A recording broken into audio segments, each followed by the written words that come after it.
Dibre haYamim Bet, chapter 33. Manasseh was 12 years old when he began to reign, and he reigned 55 years in Yerushalayim. But he did evil in the eyes of Yah, according to the abominations from the nations, whom Yah dispossessed from before the children of Israel.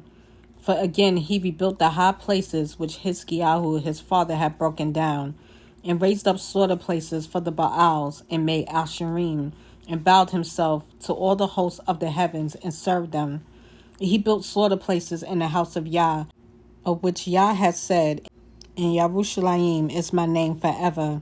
And he built slaughter places for all the hosts of the heavens in the two courtyards of the house of Yah. And he made his sons pass through the fire in the valley of the son of Hinnom, and practiced magic, and used divination and witchcraft, and consulted mediums and spiritists. He did much evil in the eyes of Yah to provoke him. And he placed the carved image of the idol which he had made in the house of Elohim, of which Elohim had said to David and to Shlomo his son, "In this house and in Yerushalayim, which I have chosen out of all the tribes of Israel, I put my name forever. And no more shall I remove the foot of Israel from the soil which I have appointed for your fathers, only if they guard to do all that I have commanded them, according to all the Torah and the laws and the right rulings by the hand of Moshe." But Manasseh led Yehuda and the inhabitants of Yerushalayim astray, to do more evil than the nations whom Yah had destroyed before the children of Israel. And Yah spoke to Manasseh and to his people, but they did not listen. Therefore Yah brought upon them the commanders of the army of the sovereign of Asher, who captured Manasseh with hooks, bound him with bronze shackles, and made him go to Babel. And when he was in distress, he sought the face of Yah his Elohim, and humbled himself greatly before the Elohim of his fathers, and prayed to him. And he was moved by his entreaty, and heard his supplication, and brought him back to Yerushalayim into his reign. And Manasseh knew that Yah was Elohim. And after this he built a wall outside the city of David on the west of Gihon, in the Wadi, as far as the entrance of the fish gate. And it went round Ophel, and he made it exceedingly high. And he put army commanders in all the walled cities of Yehuda.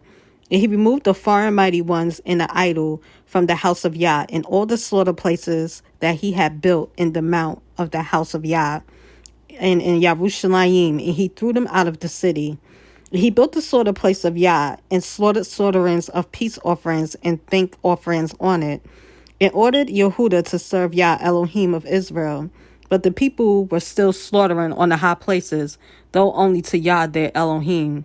And the rest of the acts of Manasseh, his prayer to his Elohim, and the words of the seers who spoke to him in the name of Yah Elohim of Israel, see, they are written in the book of the sovereigns of Israel.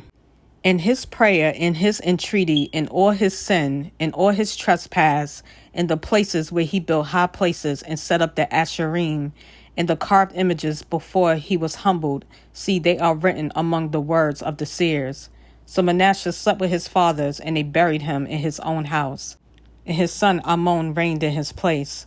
Ammon was 22 years old when he began to reign, and he reigned 2 years in Yerushalayim. But he did evil in the eyes of Yah, as his father Manasseh had done. And Ammon slaughtered all the carved images which his father Manasseh had made, and served them.